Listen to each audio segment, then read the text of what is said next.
Well, welcome to another episode of Christian Answers. My name is Pastor Jeff Short, and today we're going to be talking about a movie that I recently watched. So this will be sort of a movie review, and the movie is UFO, Unidentified Flying Object. It stands for UFO.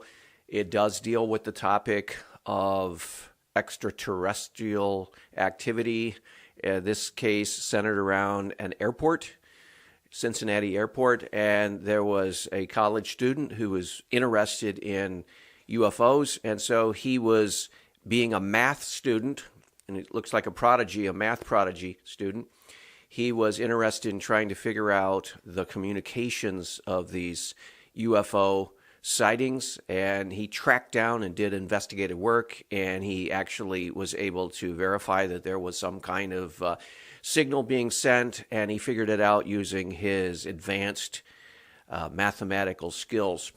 So it was an interesting movie. The main character was a rather dull person, but he had mathematical gifts and talents, and he was able to crack the code and figure out what was being said, and it was interesting. Now, at one point during the movie, the main character, this young man, this college student, was talking to a friend, and he says, if I figure this out, it will have solved one of the top three main questions that we've always been asking. And he said, 1, is there a God? 2, what happens after we die? And 3, are we alone? And he says, if I can figure this out, I have solved one of them. And I immediately began to reflect on his big three questions, and I realized that he was not giving us a classical philosophical summary of the top 3 questions that have been asked throughout history.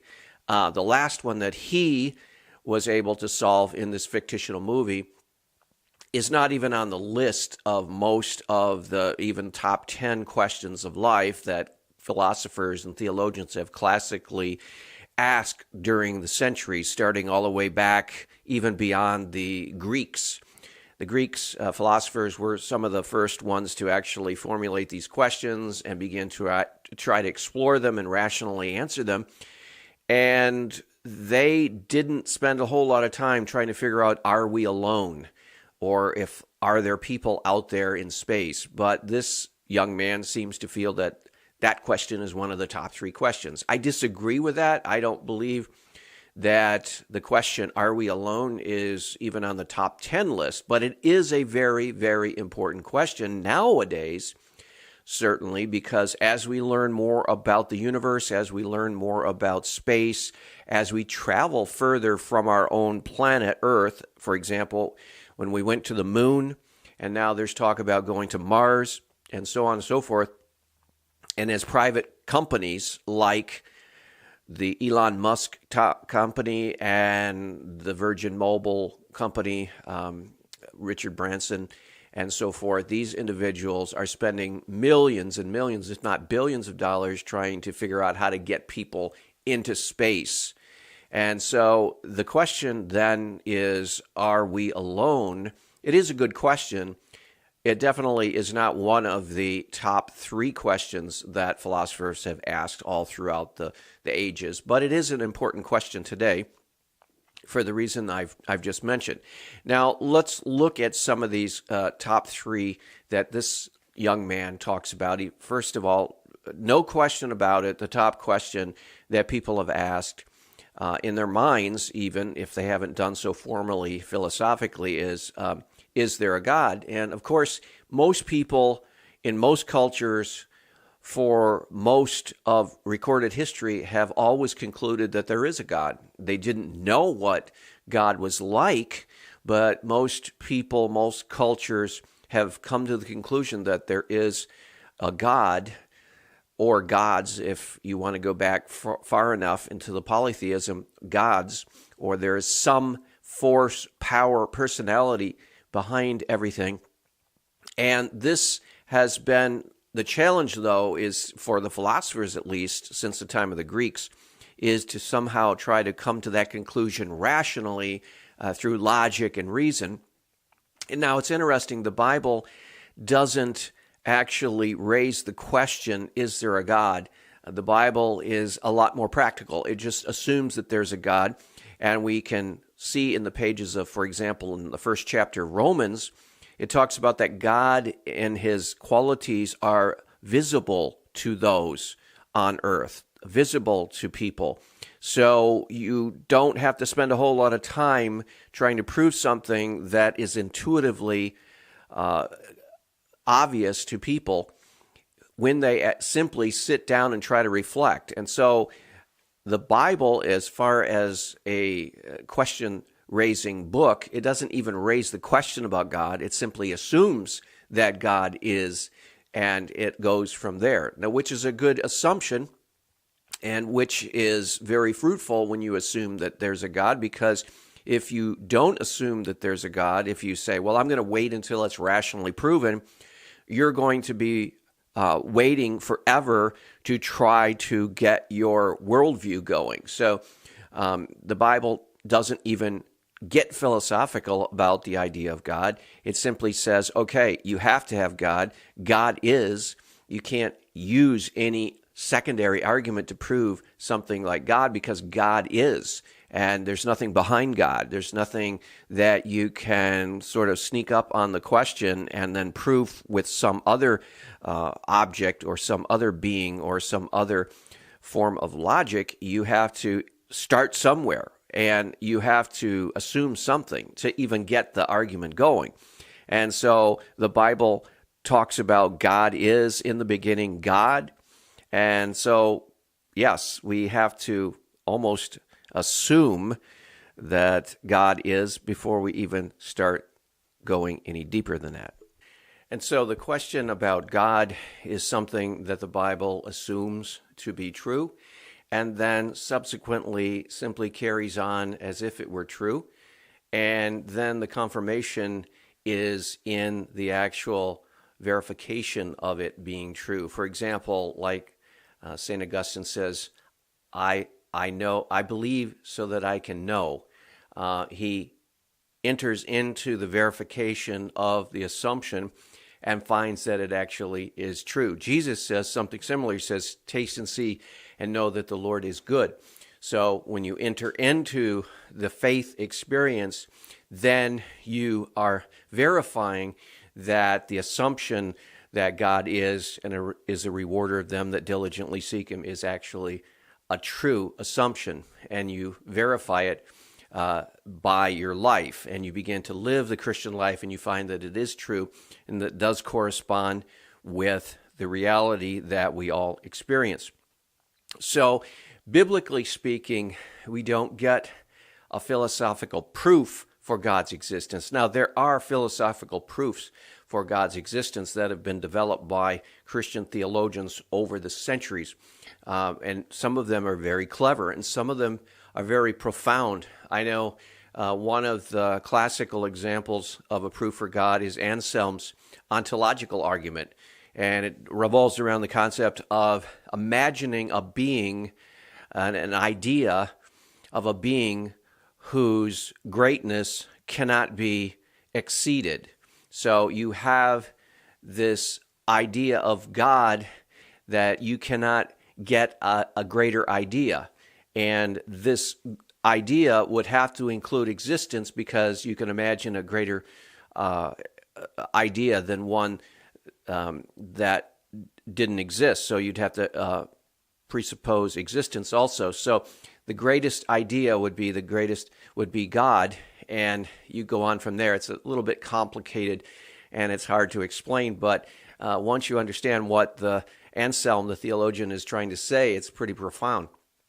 Now, there are criticisms of that argument, and those can be brought forth also, but it's a very profound argument. The greatest idea conceivable by the mind of man is God, and he must exist because one of the attributes we can conceive of is existence, and he has to include that to be the greatest idea, and so on and so forth. So that's one proof of the existence of God. The other would be more along the lines of Thomas Aquinas's teleological argument, basically talking in terms of you go back and you go back and you go back and you go back and you finally get to the point where there is God and you can't go back any further. It's the argument from causation.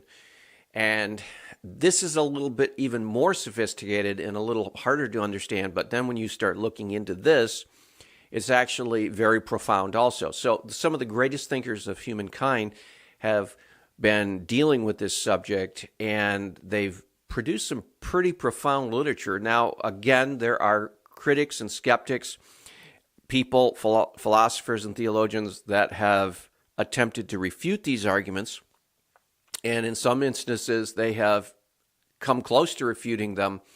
But, for example, there's a philosopher, Edward Feser, today, who has sort of brought back this Aquinas' argument from causation and the teleological argument.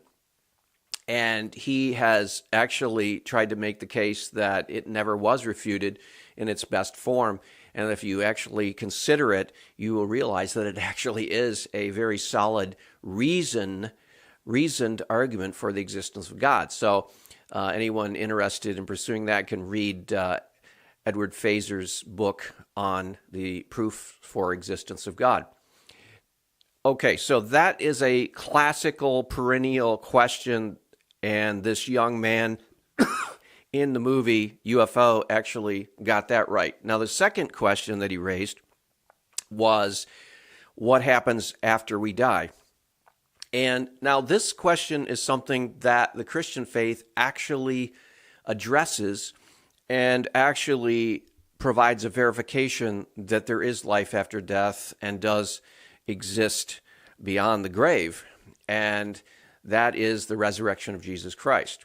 So you have Christianity built specifically on the claim that you can know for sure that there's life after death because of the death, burial, and resurrection of Jesus Christ, the Messiah. So the very one that Christians worship, the very one that Christians pray to, the very one that is the center of the Christian faith is the one that verifies the actual existence of life after death.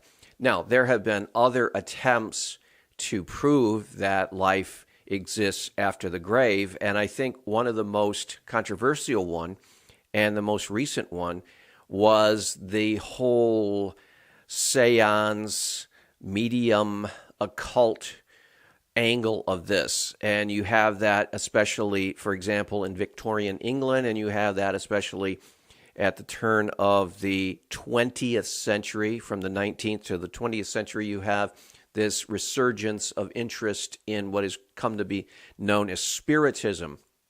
In fact, in Western New York, there's a community, Lilydale, it claims to be the largest Spiritist community in the world, and they claim that they're able to, through these persons called mediums, they're able to contact departed souls, departed spirits, people in the next life, and they're able to communicate with people today. And around the turn of the century, from the 19th to the 20th century, a lot of interest in the United States and in Europe on this subject. There was a lot of quackery, there was a lot of hoaxes, a lot of fakes, a lot of debunking went on, and there was quite an industry of people who were fakes and who would play on the gullibility of people who wanted to know something from a lost loved one or something. And so it was discredited for the most part, but we do have in the Bible instances, references where it is indeed possible to talk to a being that is a spiritual being, but unfortunately this is demonic activity. So you have people, for example, in Lilydale, who are claiming to talk to dead people and communicate things from the departed souls. And what they're actually doing is they're talking and trafficking in satanic, demonic activity. And this is what the Bible teaches us. It shows us that this is not an area that people are supposed to go into. They're not supposed to dabble in the occult. They're not supposed to poke around in that realm because, yes, indeed, in the spirit realm, there are spirit creatures. These are fallen angels. At some point in ancient history, angels who were good, created good, and served God, they fell, they rebelled, they broke away from God, and now they're led by a character named Satan, and he is a part of this rebellion against God in the spirit world, and these fallen angels have joined with Satan, and now they are a part of the whole reality that we have to contend with. So we're not supposed to traffic in the occult, because what happens is unwittingly we are trafficking with fallen angels, and so they are imitating and copying and deceiving people into thinking that they're talking to their lost loved one, when in fact it's a big con job, it's a deception, it's a hoax. And this is not supposed to be done. We're not supposed to use spiritistic readings and so forth as proof for life after death. That was one of the big claims that the leading spiritist made, was that, hey, this is proof that there's life after death and that there's another world after we die, because how in the world could this information come to a medium if they didn't know something about this person through the spiritual world? And there are instances where someone will go up to a medium at a seance and they will ask questions about their lost loved one, and the medium will give them information that they could not have found in any natural way. And so the medium says, see, that's proof that I'm actually talking to your lost loved one. Well, it's not. Again, the Bible describes demonic beings who have access to information as well. So that's the problem there. So even though that is a proof, that is some kind of a proof, it's a kind of like a backhand proof that there is life after death, it's not a good, healthy thing that people should be a part of. That we don't need that as proof for life after death, because we have the Word of God and we have Jesus Christ primarily as our proof as Christians that there is life after death. There is life after death because Jesus rose from the dead after 3 days. Now you say, well, why was it 3 days? Well, that was to verify that he was actually dead. Now, if it had only occurred, say, a few hours after he died, people would raise the question, well, maybe he really didn't die. Maybe he had just gotten extremely ill and then he revived. Or if it, even like a day later, people could raise the question, well, maybe he really wasn't dead. Maybe this really didn't take place because people thought he was dead. He looked like he was dead, but he really wasn't dead. So they could have raised the question. But 3 days in the tomb, if you stay 3 days in the tomb and you've been crucified and the Roman guards have verified that you're dead, and they took you down from the cross as dead and they put you in the tomb as dead, and you're going to be dead, because that's a pretty good verification that he was dead. And so we can be very sure that when Jesus rose from the dead, he is verifying and proving that there is life after death, as well as giving a stamp of credibility to all his teachings. He actually taught a lot on what would happen after we die. He said, I'm going to prepare a place for you in heaven, and I will come back and I will take you there to be with me forever. So he's actually teaching that there's life after death, and then on top of that, he is proving that there's life after death because he himself comes back from the dead to show us that this is a reality. So we have, as Christians, proof for life after death and the answer to that second question. Now, to the third question that this young man asks in the movie UFO about whether we're alone. Well, as Christians, the Bible teaches us that we are not alone as far as the only creatures. Like I mentioned before, there are angels, and there are fallen angels, and there is God, and there are some other beings that are described, for example, in the book of Revelation, that are surrounding the throne And you have all of these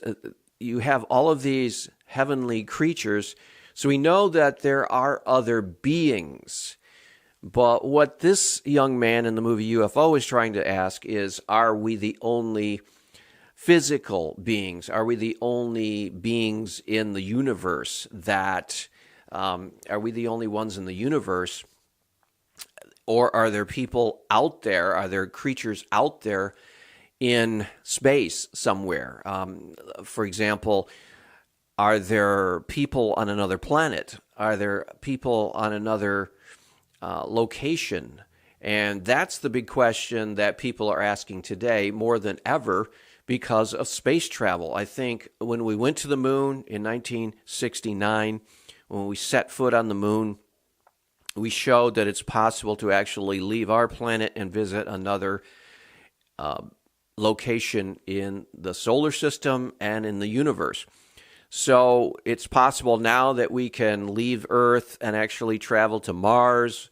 And if it's possible to leave Earth and travel to Mars, it's actually possible then, in theory, to leave our solar system and visit another solar system or visit some other place in the universe. And the only limitation would be as to our technology, as to how fast we can go, because as fast as we can go today, it would take thousands and thousands of years just to reach some of our closest stars where there might be planets that are revolving around them, so that we might detect some other kind of creatures that exist on these other planets, if there are any. I know the big push in the physics and a lot of, for example, SETI, which is the search for extraterrestrial entities, intelligence. The big push is to monitor radio waves. They have these big dish radio receivers so that they might detect some kind of signal, so that if someone were trying to communicate to us, we might be able to pick it up.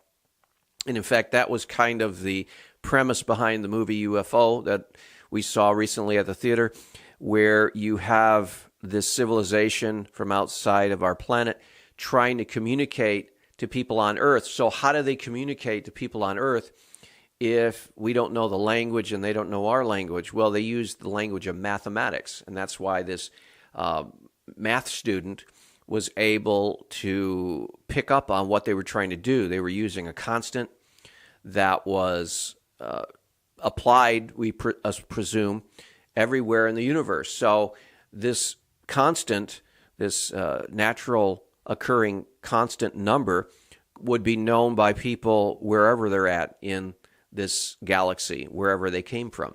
And so they would then communicate that to show us that they're intelligent beings and that they're wanting to communicate with us. And they could communicate with us through these mathematical figures and formulas. And so that's what happened in the movie. The math student figured out what they were trying to say and where they would be, and they would come next. And then he drove out there, and sure enough, they were right there. So he cracked the code based on his ability to do math, higher math. And that's what people today are looking for. They're trying, and the assumption is, though, and this is a false assumption as far as I'm concerned. The assumption is that if life evolved on the planet Earth, which is the reigning theory right now in the universities, if life evolved on the planet Earth, then it's probably true that it evolved on some other location somewhere in the universe.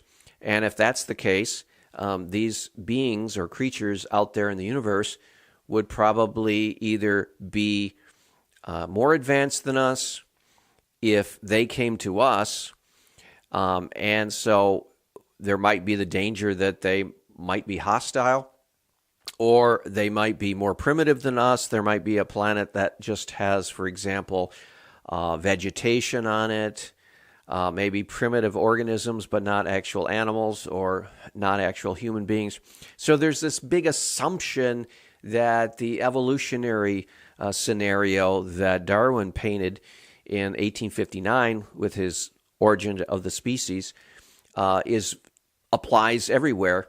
And as Christians, we look at the theory of evolution and we say, well, wait a minute, I don't accept that theory because it directly contradicts God's word. For example, in the Bible it says that God created Adam and Eve, special creation, made them special. In Darwin's theory, they would have to be, if they were to try to make sense at all, they would have to have been some evolved ape or some kind of creature that evolved, and then at some point God infused a soul in them or something. It gets very complicated and gets very muddied, and it's easier to simply look at the Bible and say, well, no, God created these two beings, man and woman, special, just as it says in the Bible, and we trust that that's the way it happened. Now, as far as explaining all of the different types of creatures that were extinct, that question, as far as the age of the earth and how many years that plants and animals have been on this earth, that's an open question. I don't think the Bible locks us into any one answer. And so we can look around and go, well, perhaps the earth is millions of years old or billions of years old. We just don't have that data in the Bible that spells everything out like that. And that could be compatible with our Christian faith. But as far as the theory of evolution, that things change into other things radically, that you start with, for example, a one-celled animal or one-celled organism, and all of a sudden, over millions and billions of years, you have human beings, rational creatures, the way we are today. That doesn't fit the pattern of God's created order as described in Genesis. So then you would have to try to somehow make Genesis into some kind of a myth, some kind of a symbol, some kind of a story, but in no way accurate. Well, as Christians, we can't do that. We have to look at what God has said, and we have to take it at face value and say that is what we assume has happened, and evolution is not verified. It hasn't been proven. It hasn't been shown in the strict scientific method to have actually occurred. So using strict science, we can cast doubts and actually be skeptical of the whole theory based on the fact that it is not strict science. But in the meantime, we still have the question, are there other people or other creatures out there? And I think many of the scientists are beginning to say, well, if they're out there, where are they? And why haven't they made any kind of attempt to communicate with us? So far, there's no signs of any alien life out there, intelligent life out there. So we have to just say, well, possibly, maybe, God could have established a colony of human beings, some other planet. Possibly, maybe. We have no idea. We have no clue as to that. But we have no reason to think that it's impossible. It's just something that we don't have enough information to actually answer.